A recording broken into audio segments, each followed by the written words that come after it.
Welcome back, guys, to another episode of Mantalk.ke. We are here in the Spotify studios in London. I hope you liked the last episode, our first episode being in these studios. After we cut, we were just like, that was a bit of a moment for us. So now we've refreshed and we are back with another one. This is also always a fan favorite, right? So every season we do a Q&A. But we really wanted to rush and do this one ASAP. Yes. So we put out the box. It's not even been 24 hours since they started responding.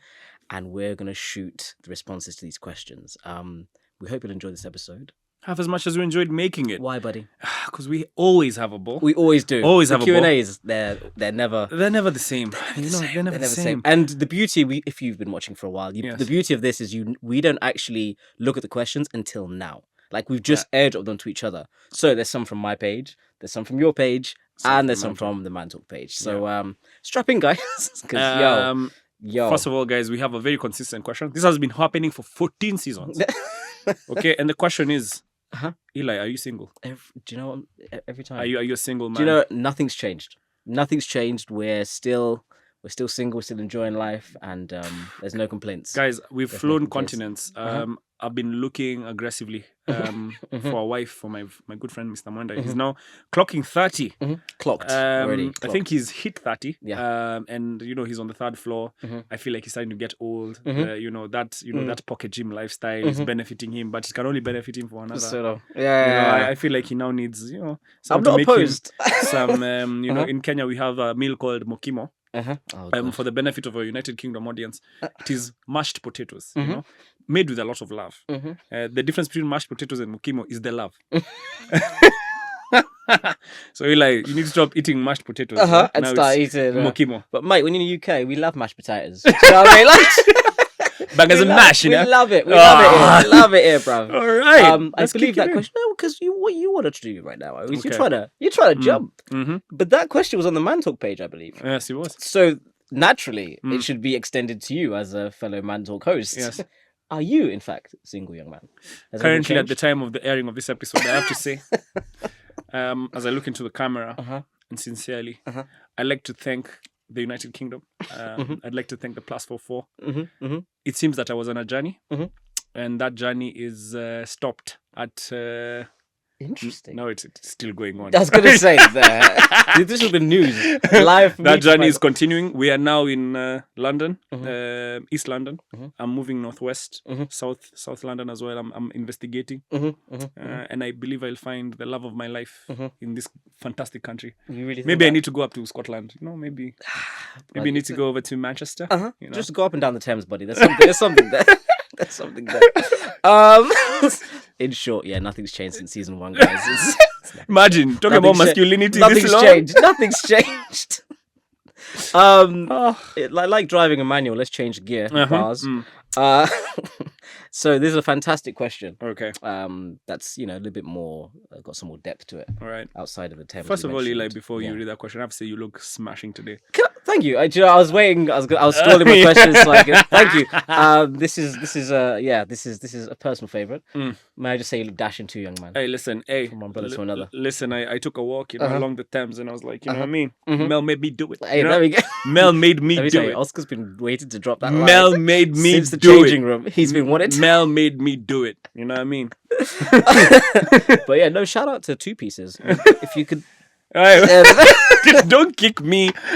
Don't kick me like my camera. It's a 2-piece, by the way. Just say. I'd show you mine, but the problem is I'm a tall man. We'll overturn this one table. Let's get into the next question because hi, mum. All right, next one. All right, cool. This is a fantastic question from a young lady. Very apt, taking into account where we are right now. Okay. It says, do you agree that your circle does get smaller with mental growth and age plus money and exposure? Has your circle shrunk as you've expanded, Oscar? I think it's I think the philosophy we follow here is one that I think you coined in one of our previous episodes, where we have like a friendship management system where it's like I have different homies for different things. I have different friends for different things. And I have to shout out a lot of the people I've met during my stay here in London, of course. I have friends who have helped me acclimatize to this new country to get more accustomed to the European way of life. In Kenya, we don't tap Oyster cards. We hold on to the edges of matatus. Matatu is the public transport vans. And I had to learn how to tap Oyster cards. The thing that's not changed, I think, is the overcrowded train at 5 p.m. That we are used to. So there's a lot of, I think, evolution that's happened because of my kind of arrival coming here.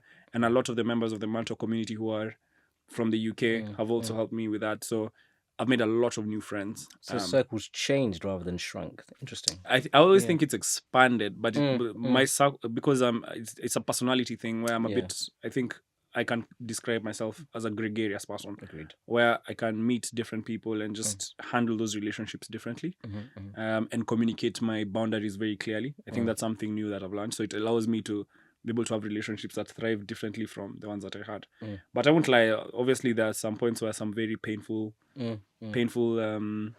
some very painful exits had to be made because of just the realization that some circumstances weren't working for me anymore and I wasn't working for them, and I just spared people a lot of time and just distanced myself, because sometimes it's okay to outgrow certain situations and certain people as well, because if you're not evolving, but it doesn't mean there's this sexiness of cutting off that I'm trying to avoid.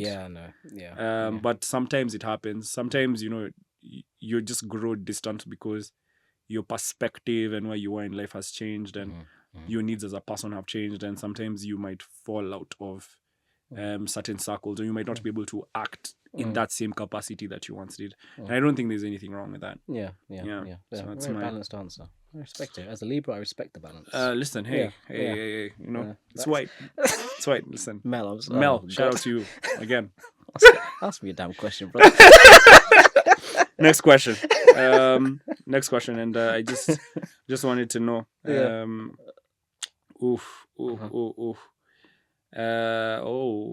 Would you ever want to collaborate with creatives here in London? Is the question.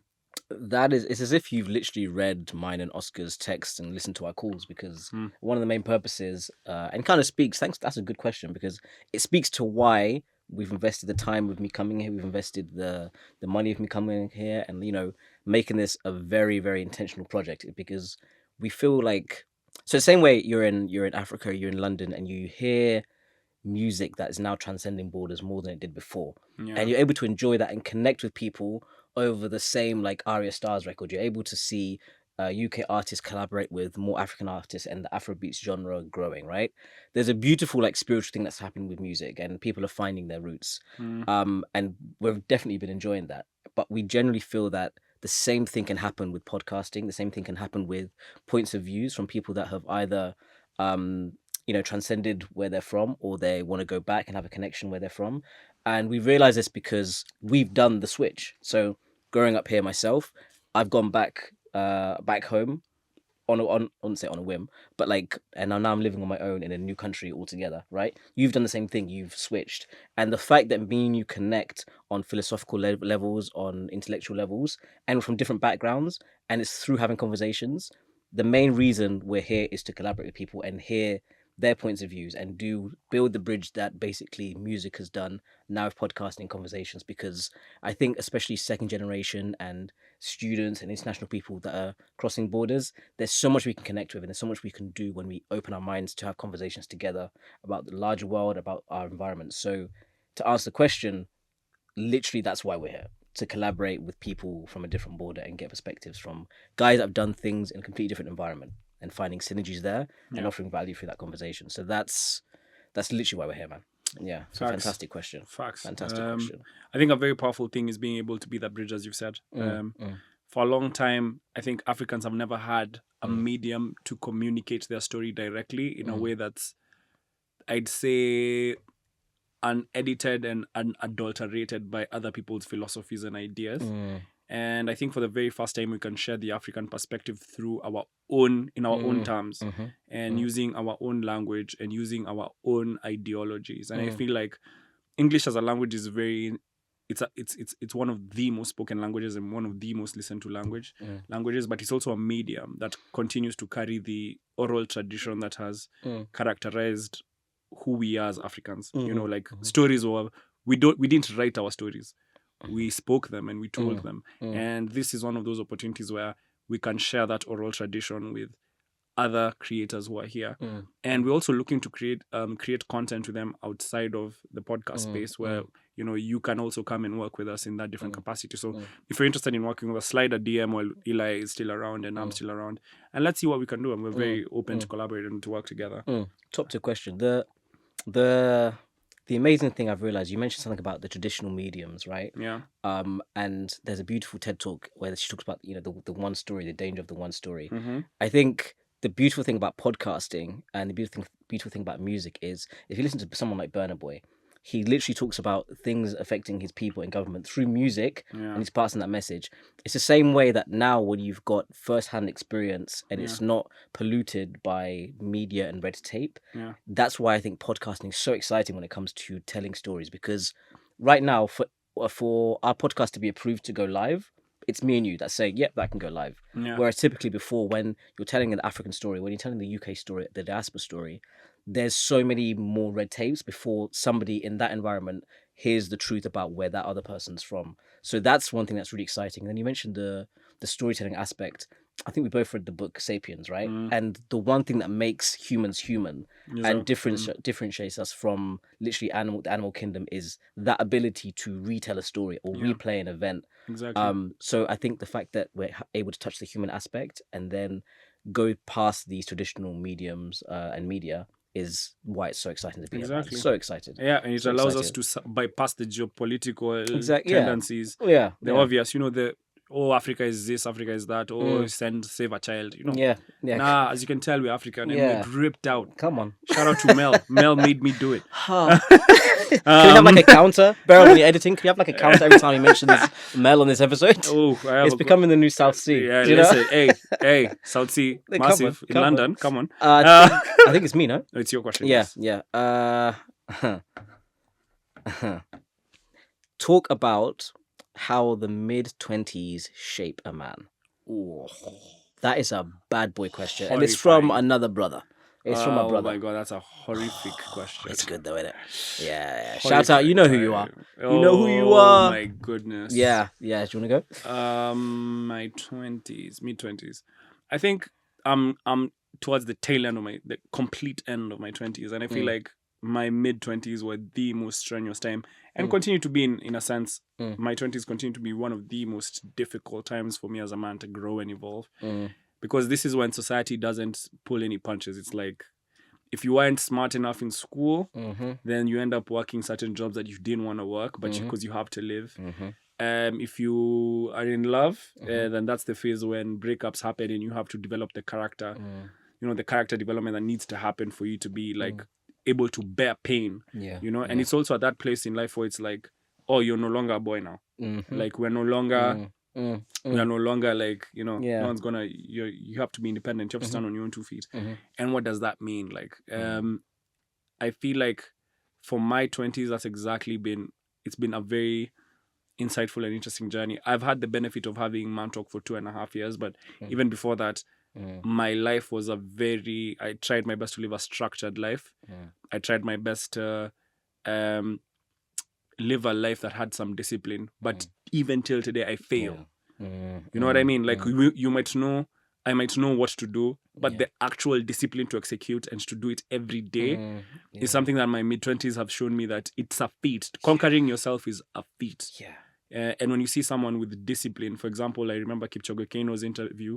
He said that a man without discipline is a slave. You get what I mean? And your mid-20s teach you that. Like, you're a slave to everything else except your visions and your goals. And I feel like that's something that even I'm suffering from till today. And that my 20s have been an illustration of how much, if you're a man who's not kind of understood himself, how much you can suffer for that. But I'm entering a phase in my life where I'm beginning to benefit from attempting to, not even actually knowing, attempting to invest in myself the way I am now. And I just hope that at the end of the rainbow, when I'm as old as you are, First of all, I'll be able this is to a benefit. peaceful environment. And there's shots just all over the shop. Hey, Yeah. don't blame me. Like I told you, Mel made me do it. That's four. That's four right there. Yeah, but like Yeah. that's my Facts. analysis rather Yeah. of the whole thing. Where it's like, take courage as a guy or a person in their mid-20s, because no one has anything figured out. Even we don't have anything figured out. We're just trying to make life work. Yeah. There's having known you for a few years in that latter part of your 20s, because you're nearly 30. Let's put that on the table. Yeah. Listen,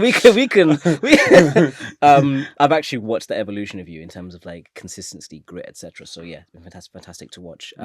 He's also seen the hatch bricks. Yeah, exactly. Come on now. Yeah, the evolution. Was not televised, but it happened. The beautiful thing, I'll just touch on it quickly. The thing that I've learned in my mid-20s. Okay. I didn't know why this happened, but then I realized it was literally a biological thing, right? You know that your brain stops forming at 25. Really? Yeah, that's when it stops. It's finally in its like final form, right? So I felt something at 25, right? I'm 30 now. I've mentioned now twice in these episodes. But yeah, when I hit 25, genuinely I felt something physically different. I remember my sister will laugh at this. When I hit 25, I was like, Becky, my sister's called Rebecca. I was like, I feel like shaving my head. And she was like, yeah, you should 100% shave your head. I shaved my head 25, and there's like a rebirth that kind of happens, right? I shaved my head, and I just felt like, okay, you've kind of turned and now you're looking at the rest of your life. Very naive of me, because after now a few years later, you realize just how much you didn't even know when you were hitting that 25. Or what, you grew hair back? Yeah, I grew Well, for me, I shaved my head once, didn't come back. Yeah, consistency. Woke up one morning, I'm 25 and I'm bald. Yeah, it's hey, yo, who made you do it? Whoa. So there was so there's a beautiful moment that happened, and then I think now in my latter part of my 20s, I realized just how much I don't know, and I became more okay with not knowing, and that opened me up to learning. So I think the latter part I've just learned on the job, and I've been okay with it. Whereas when you're sort of young, you're like, yo, I've got everything sort of figured out, you know. Oh my! So that's God. been my favorite thing. Oh, it's you, man. It's mine. And shout out to that being your favorite thing. Shout out to your hair growing as well. Beautifully. I have a question. Next question. You and Eli are definitely good influence on each other. How do you keep the fire burning between you? I'm a big fan. Thank you very much. So how do you keep this fire burning, Eli? So genuinely, I would say that the anchor of our friendship starts with Mantalk. Like it starts because that was the beginning, that was the genesis. It started with that, and that's always been the cornerstone. Like most of our conversations, let's put you in context. If you were to be a fly on the wall in each of our rooms when we're having a conversation on the phone, it will always start with, okay, Mantalk this week. There's something we need to do with Mantalk, right? It starts there. Yeah, but then it starts there. After 15 minutes, we've made a high quality decision because we respect each other's decisions. We've forged a path. That's what we're doing. We have a to-do list. Now, anyway, what happened last night? I think that anyway, yeah. Now that's out the way. Yeah. So the reason our friendship and why it's something that you can look at and kind of respect, right, is because there's a respect for the business we're doing. You're growing something together, and I think even when it comes to this is obviously platonic relationship. When it comes to proper relationships, when you're building something with someone, there's like a thing that keeps you together, and then everything from outside of that is a plus. Precisely. But what's happened is we've now been having so many high quality experiences together, and having high quality experiences outside of each other's friendship groups. Now we've moved countries, that now we get to share stories that we can't even share with other people. We get to experience things and then retell those stories and kind of have that thing where I know what you're thinking type thing. So it's been a case of, we started with Mantalk, and then a genuine friendship has grown over having just fantastic experiences. And I always reference this. I do it very successfully without crying, right? One of the reasons I rarely say no to things is because I lost my best friend when I was 19. Yeah. And I realized that before he went, I said yes to a few experiences that we managed to have. And now I've realized the value in when someone says, let's go do this, or do you think we should go here? The value in saying yes means there's an experience that no one can ever take away from you. Yeah. And we've said yes to a lot of things, buddy, and we've had some fantastic things that bond you, and there's some memories that can never be taken away that we call Bossa Nova moments. So that's why our friendship and the podcast has grown, because what we also do outside of it. I agree. I think something else that, thank you for that. That's very beautiful, by the way. Stop. Nah, get out of here. Nah. I think something that's really, I think, allowed us to grow as friends also is the fact that, and this is gonna sound crazy, we share some very particular traits, and not just on the light spectrum of like goodness, virtue. Yeah. Some of our vices are very similar. But I'm just gonna put it out there. I mean, The exact one, the most recent one. some of us, we have very similar We vices. do give each other bad advice sometimes. We do. I was like, I should tell you not to, but do it, bro. yeah. And that's okay. It's okay. Like, I feel like that's why we're growing. And I think that's really funny because the both of us know, like, we know this is bad. We know this is terrible. This is a bad decision. But, like, we do it. And we can live with the consequences. And we can live with the consequences. Yeah, like, this is facts. Yeah. And, like, I think that one thing where it's like... It's because I know the thing. Okay. Yeah. That thing where it's like, me and Eli are genuinely... We get to create something and live our life off of it. And there's so many shared experiences, both good and bad, and pleasant and unpleasant, and toxic. Just right. Toxic. It really we've bonded over it. Solidifies the relationship. Yeah. Like if you're able to bond, it's very easy to bond with people over your success. But try failing. Try failing. Yeah. Try getting 100 rejection emails. Yeah. You know, and keeping the fire burning. And one of the other reasons is that, me and Eli don't really. I think like from each other we demand a lot from each other, but we know each other's capability, but we also know each other's like limitations. And we work to like support each other in those limitations. I think I'm going to keep that. Fantastic use of English there. Yeah. I've tried my best. I've tried my best. Yeah, it's that support where it's like, I know, hey, here, Eli, hey, we'll fall short. Okay, let me. Yeah. He knows, hey, Oscar, he's, hey, brother, close your eyes. Hey, brother. Hey, brother. Hey, go home now. Yeah. Let's book you that boat. Let's get you home. Yeah. Shout out to responsible drinking. Responsible drinking. Drink IQ, baby. Drink IQ, baby. Oh no, it's mine. Yeah. Actually, is it? Is it? Okay, I'll just go. Okay. What's one of your greatest fears?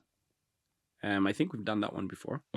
And how do you overcome it? Do you still have the greatest fear? Because we've done one before where you talked about your greatest fear. Yeah. And what today, this morning, is your greatest fear, and how are you standing against it? I think I was about to quote that Coach Carter. Our greatest fear is that we are not. Our lights. Yeah. But like genuinely, my greatest fear is not fulfilling like my full potential. That's my greatest fear is being at the end of my life and knowing that during that journey, during those opportunities, I didn't take number one risks, and I didn't try my utmost.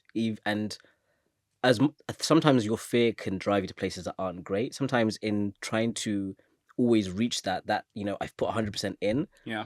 You then end up on a physical level not actually being able to handle it. So that's where I'm trying to actually balance my fear of life, right? So perfect example is I did this literally a few days ago, 24 hours. And at the end of that, the crash that happens because I'm fighting against my greatest fear now brings an added fear of, okay, now I need to actually regulate. So my greatest fear is not fulfilling my full potential as a man, whether it's business, whether it's a relationship, whether it's health, whether it's mental, like not fulfilling my full potential because I know it's extraordinary.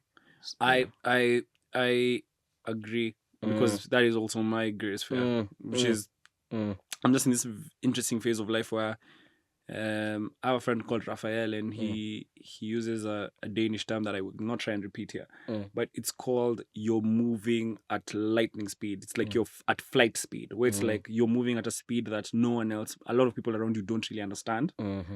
And sometimes what that tends to mean is you want to share like the potential that you see and what you're envisioning, but when you share it, it comes off as either it comes off a bit thorny. And it also adds a pressure on yourself, like for example trying to do a master's degree while also trying to stay podcasting and stay passionate about what your dream project is. trying to make sure you also have a sustainable career. You're entering into manhood, a family is coming. A girl will come and sit down and ask me questions like, for example, okay, you've been shooting podcasts, you've been legal career, what will your children eat? That day is coming when a family will come, and the sweat of your brow is going to determine the quality of life of your family, and the quality of life of, and how you will uplift your own people. And as a man, I feel like that pressure of succeeding and of having a story that people are proud to tell can be a bit overwhelming. Facts. And it causes some anxiety because like a lot of people have invested in me for me to be here sitting on this chair. And a lot of people are believing in you and me to continue to grow and to develop even this brand. So that pressure and that fear of failure is something that I have recently come to have to stand and come to terms with. And I remember in a previous episode we talked about imposter syndrome. Where it's like, oh, are you really that guy? Are you really that guy? Yeah. Oh my goodness. Like in London is where it came. It's like, oh, you're going to meet this person in that investment bank. Yeah. You walk through those halls and you're like, I want to sit in that office. Or you're like, oh my God, I hope me getting into finance is something different. Then you're like, okay, are you really that guy? Can you really do a financial model? Yeah. Put aside your contracts. Yeah. Can you calculate, for a business? Can you calculate returns for a business? Yeah. So, what are your thoughts? Can you really take podcasting by the hand and lead, and lead yourself to sit on that chair every day and deliver value? Can you maintain a relationship with, with other people while you're doing all this? With other people. yeah. I thought you were gonna say something else. I was like, hey. Yeah. Been doing this a long time. Yeah. Yeah, but like, can you manage that? And like, I feel like that's a fear. And the way I face it is by putting that fear away from me, by saying that it's not about me. It's about like the destiny that has been carved out for me by a higher power. And if it's not that, then I'm not here and I'm not doing anything to succeed. Yeah. Facts. But it's good that your fear actually is something that propels you when managed. Yeah. It's giving Coach Carter though. Listen. Hey, when I'm on that treadmill, that fear is real. When I'm on that treadmill after I've eaten this, I don't know, chicken cottage. You go so off when you start talking about chicken, like you start eating chicken cottage. You're eating. You're eating everything in London. You enter that gym, you'll feel fear. Everyone here is fit, by the way. What's up with that? We'll talk about that. Why is everyone in London having gym subscription? Shout out to infrastructure. Yeah. No, if I say that one, it's too deep. I feel like I want one that's a little bit light. Go. I want one that's a little bit. No, I can't say that. Mum's watch. Mum's watch. Okay, with how far you've come with your community, what are you most grateful for? Our community. Yeah. They're hilarious. Yeah. Our community is funny as hell. I'd name names. But every live that we go on, whether it's Tuesdays or Thursdays, it's just like hilarious. And I think we're still so blessed to have them. Yeah, that's why I leave it at that. Yeah. I think one of the best things we get to do is having because we go live every single week, right, on Tuesdays, and having that one-on-one interaction. We recently made something on during our lives, which is playlists available on Spotify. Available on Spotify. So what basically we've done is, we've sat down with them and we said, okay, it started on Valentine's Day because naturally we were both young men with nothing to do on that day. So we said we can go live. Eli is skimming off the top. Why were you alone on Valentine's? So there's a little project I'm doing at the moment. It's called Project 4. What that stands for is until Q4 of 2023, I am living a what word did I call it? No, don't make that, like a monk. Don't make that. Don't put it publicly. I'm living like a monk. No, guys, it is myself. I don't think it's sustainable. I am home by midnight, and I am living a virtuous and happy life. So naturally, on Valentine's Day, it meant that we went live with the community. Oh my god! And that's why I was free. And then we managed to make something called Sweet Boy FM. Which basically means that day we started making a community playlist that was based on tracks that you would play on Valentine's Day. However, the hundreds of people that were in there were also single, and they're also just like, let's make some vibes.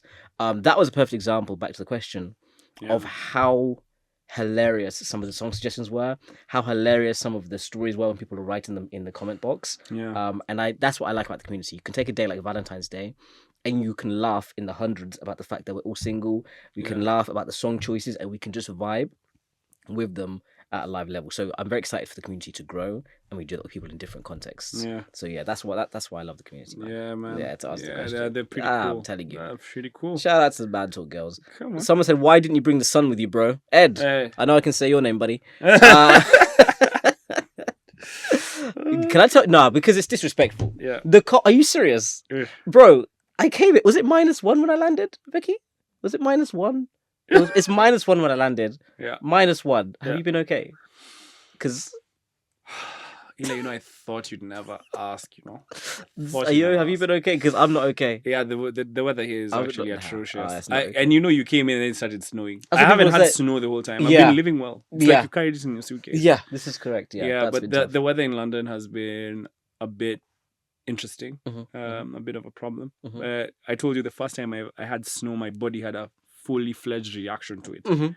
So we're trying to we're working Day by day, buddy. day by day. Yeah, just chai, tea kidogo, ketepa. We're drinking tea a little bit. We're Other calm. tea brands are available. Yeah. Dude, like, did you have to? Where's the patriotism in this podcast? There's a green, red, and white behind us. But you are. Tell the tea brands. Earl Grey. Just in case they drop an email. Do you know what I mean? Oh my god. Yeah. Always working. Yeah, Nice. Nice. Yeah. Next question. That's you, buddy. Let me check. What do you think? I want one. Mhm. Oof. I want one that's hilarious. Mhm. And this is the one that I find hilarious. Eli, you've lived on both sides of the continent. Correct. How's your social life versus here in London or here in England, because you're an English boy, versus your social life in Nairobi, Eli? Are there any specific stories? The parallels are crazy, much like trying to park. So what I've the thing that happened with me, Oscar, the thing that happened with me is I went to Nairobi as a humble public health graduate, Really? with a keen interest in business. Okay. I landed and we started doing business, import-export, and it was fantastic. However, I didn't know anyone my age. So the beautiful wonders of social media meant that I started posting content and building a community of young people that I can now socialize with. I can imagine. The pale of that is that as a community built, my social life expanded in a different way to how it is here. Oh, really? Here I have my core friends that I've had for a long period of time. Ladies, you've been called core friends. I want you to remember that. Oh, there's an apple joke and Eve joke before, but we're not gonna do it. So basically, my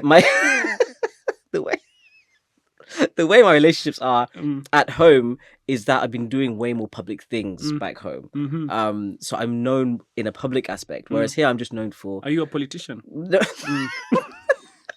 Just asking, public life. It's a different type of public office. So Full-time sweet boy. No, go ahead. Basically, why are you putting this? I'm back under that bus from last episode. Long story short, my social life in the UK is very different because here I'm Elijah. I'm saying that's my full name, Elijah. I'm Elijah, right? And so I know people from when I was younger. In Nairobi, in Kenya, I'm Eli. Okay. And people know me from doing things like the podcast, doing content online. So my social life is very different over there. Okay. But I still value all of my high quality friendships. High quality friendships. I know it's an honest podcast, but there's some things. No one needs to. The question was here, and I've just. There's some people who have been called core friends, high quality friends. I love Oscar, it. we've mentioned a few times how this podcast is like tennis. Please, Yeah. Let me tell you, my social life in Nairobi is as chill as hell. Really? It's incredibly chill. Interesting. I come home every 1 2 weeks, shoot my episodes, come back to London, and in London is where the fun happens. Really? Here, I get to visit libraries, Okay. go to theaters, go on lovely walks in Holland Park. I just, the breeze. It's -1 temperature. However. Outside. However, summertime in London sometimes. Sometimes the sun shines. It's springtime when it comes to my relationships and my friendships. Yeah. And I meet people from all over the world. France, Mauritania, Albania. Yeah. And Morang as well. Yeah. So, Basically, you've been enjoying yourself in I London, have been loving London. yeah? My goodness. Yeah. I have a feeling, Eli, the journey might end here. Oh, the journey he's been on. For context, No. Don't contextualize it. Go back and watch Mantalk episodes. No one's contextualizing this thing for you. Nobody. Oscar's been on a journey for a while, and you know, All right. it is what it is. Okay. Last questions. Okay. Whew. Yeah, it's hot. -1 degrees. My hands are cold. Right. Okay. Hello, Eli. Hello, Oscar. Mm-hmm. What a formal way to say hello. Hello. Hello. You both look, keyword being look, very disciplined. How do you cultivate discipline and consistency? I am not disciplined, neither am I consistent. I have to admit that on camera. It's not. I think that's something that I told you I'm going to be working on. Yes, as Mantalk, we've been growing consistently, but that's largely because of passion. But I want to evolve that into discipline, right? And you know, discipline, you do things even when you don't want to do them. And it comes from, like structure. It's that, that alarm goes off at this time and you do it. And I really admire people who are able to do that, because for me, I've never had it down. And it's a struggle for me to create new habits. And I know Eli is going to recommend a book because of habits. Please try your hardest. Not recommend a book in this moment. Try your hardest, not recommend a book. But it's like, I think discipline and consistency is a factor of, intention. And it's a factor of self-talk. And it's a factor of you being able to have, a good introspective conversation with yourself and to say, this is what I want to achieve and this is how I'm going to get it.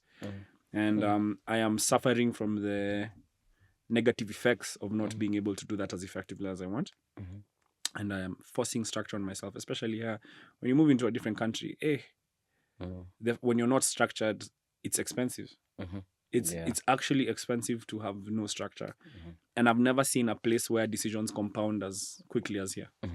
Where it's like, oh, you didn't eat breakfast at 6, which means you're not spending £6-7 to eat, or £8. Or you didn't. It's not like at home where it's like, you can cruise through. No. Here, everything is cost related, and then also at the same time, your habits tend to compound very directly in your life. Like if you're someone who spontaneously works and has to work with deadlines, then you'll constantly get caught up. And a lot of people in a developed economy expect certain things at a certain time.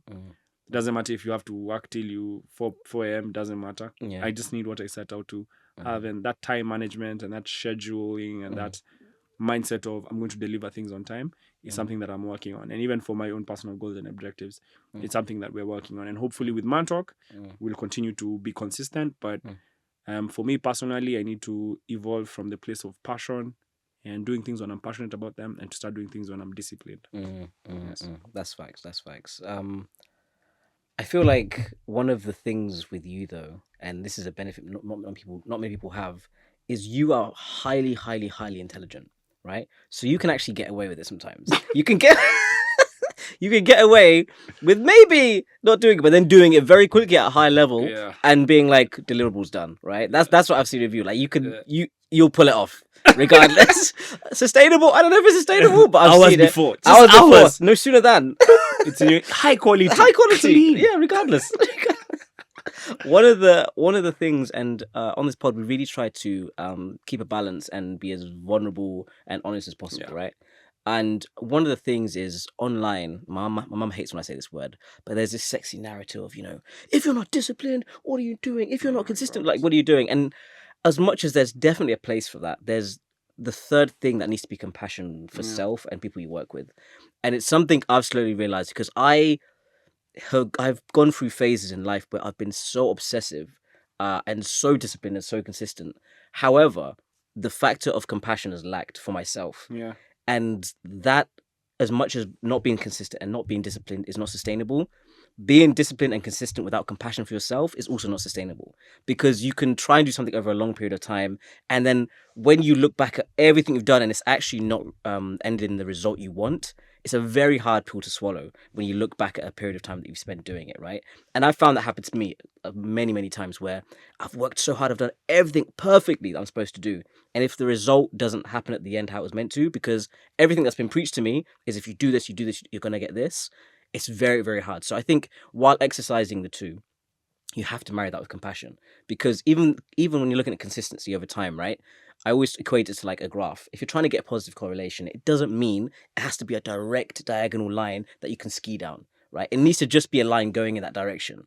So as much as you can be disciplined and consistent, there has to be up and downs along the way, because it's otherwise it's really not sustainable, and you'll get there, but at the cost of So even much. mental health, at the Yeah. cost of relationships, etc. So while you preach consistency, while you preach discipline, please preach compassion alongside it. That's what I would say. I don't want Oof. to always push that, be consistent. Even in the gym, be nice. You don't go to the gym? Okay. Yeah. Go the next day. Do you know what I mean? Okay, you didn't manage to do this one time. Okay, do it the next time. As long as you're going in that positive correlation. Yeah, I Yeah. think it's intention is important. Yeah. But I think there's a lot of self-talk that's negative that comes from, Yeah. oh, you're not that type of person. Yeah. Oh, because you don't have a passion for fitness. Oh, you're not like, you don't have a mindset. Yeah, no. Yeah, well, like you said, our gifts are different. Exactly. I think yeah, that's all I'll yeah, say. yeah, Like for yeah. some people, you have the gift of, or you're very, let's say, like me, you're able to execute at a high level at a pressure, with a lot of pressure.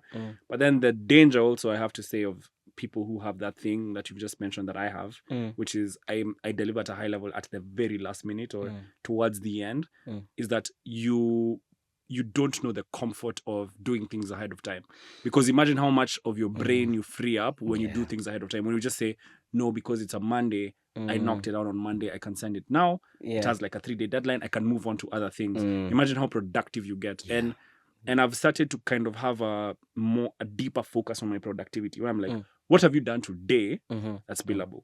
Yeah. Yeah. Okay, you have something that's a deadline next week, but if you knock it out now, you can free up just time. that small chunk of it. You can free up time you can free up the capacity to think bigger. That's very true. Yeah. And that's the problem of people who, I don't know, I was watching, it was like, there's a certain group of people who are incentivized by high pressure situations. But if there's no high pressure situation, then in essence, there's no productivity.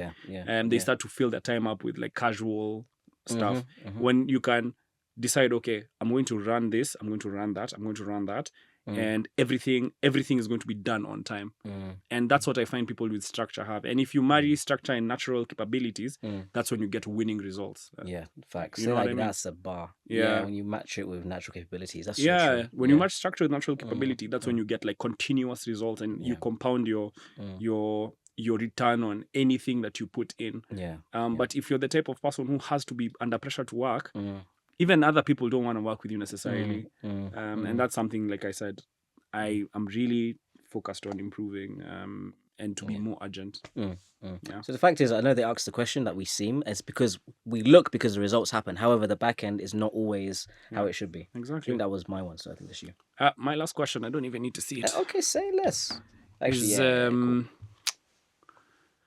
Mr. Manda. Oh, God, when it starts like that. No, it's a simple question. It's when the voice. Why is the octave gone down? That's why I would. Mr. Manda. I just want to know, if you had a guest on, any guest, any guest in the great in this, they call it Great Britain, in the United Kingdom, which guest would you want to sit on the chair? The first question about, I want to cross borders, diaspora, point of view. That's, I'm being real. That's there. The person that Individual that epitomizes this. There's a toss up here. There's a big toss up. Okay. Off the bat, because of do I want to go there or there? Off the bat, manifest it. Yeah, manifest it. Because of the type of person they've been in the public space and type of way they've spoken about, number one, masculinity, right? Number one, transcending what he was typically put in a box in for. This is going to make sense later. When he started his career, it was in one context, right? As he's evolved, he said, I can be bigger than that context. So for me, a man that I've watched do that is Big Mike. I've watched Stormzy do that, from a rapper that can be in the red Adidas tracksuit and really talk his talk, to now someone that sings "I'm blinded by your grace," because that speaks to what a black man is in this country. Yes, that might have been your background, etc. But then when you've come home, you've been forced to go to church and lift your hands with your mum, right? And that is a part of you, right? And I think I heard somewhere where he basically said that he didn't want to be categorized as a rapper. He wants to be categorized as now an artist because there's so many more facets to him. So the fact that he's been brave enough to take that journey and come outside of what he typically was told he is speaks to somebody that's not scared about being the authentic man on the inside. That can be both. I can sing "Blinded by Your Grace" and I can also sing "Shut Up." And that could be part of my catalog, and I'm okay with that as a black man. I think that kind of speaks to the mission of Mantalk and also his relationship with back home and championing the African story at the same time, and what he's done for the black community here. So for me, that would be one of, there's a few, but that would be the guy that comes to mind right now. Taking a very serious person. I have a serious person, but I'll save that one because you've taken a serious person. Okay, cool. Well, if you don't know, if you're watching this from the United Kingdom, I come from a part of Nairobi called South Sea. Here we go. And, we continue to carry it. We continue to carry the brand. Continue on my back. Are they paying? Are you running for governor? Like, what's just every episode? And yeah, it's important. True. I rate it. And the person who I think would have the most impact in that community, because a lot of people who are in South Sea come from the Somali community. A lot of the people have grown up are from Somalia. And a lot of content creators we've met who are really, really, really bright. Shout out to 12 TV, also of that descent. And I think if I was in the UK, I think one of the most impactful conversations that we could have as East Africans is to have Chunks on this podcast. If Chunks sat on this chair, I think we'd really be able to kind of delve into that mindset of like, okay, what values have you brought? What values were you brought up with it? How has that translated into the person you're today? Because he's happy and cheerful, but you can also see his evolution as a person. And I feel like there's a lot of meat to that personality and a lot of humor as well, because very podcastable guest, and it would be perfect for what we're trying to do here in terms of building bridges. And I grew up in South Sea, so the Somali community would go crazy. That's what I know. Why I want. I know why you want this. I know why you want this. You go back a hero. A champion. Facts. Well, manifest things. You never know. You never know. You never know. Right. That was a Q&A. I think we've hit 46 or so. We've been doing this a while now. Yeah, we've been doing this a while. I hope you enjoyed those responses. Thank you to everybody that asked the questions. Thank you to everybody on our socials. That's how they contributed. So if you don't follow us on Instagram, TikTok, YouTube, everywhere online, it's just Mantalk.ke. So I hope you follow us there. I hope you share some of the stuff. And ultimately, I hope you enjoyed this episode. Half as much as we enjoyed making it. Because we had a ball. Shout out Spotify. Shout out you Spotify. Guys. Thank you. Love you. Shout out Spotify London. You know what I mean? Yeah, shout out Lewis. What I mean? Cheers, guys.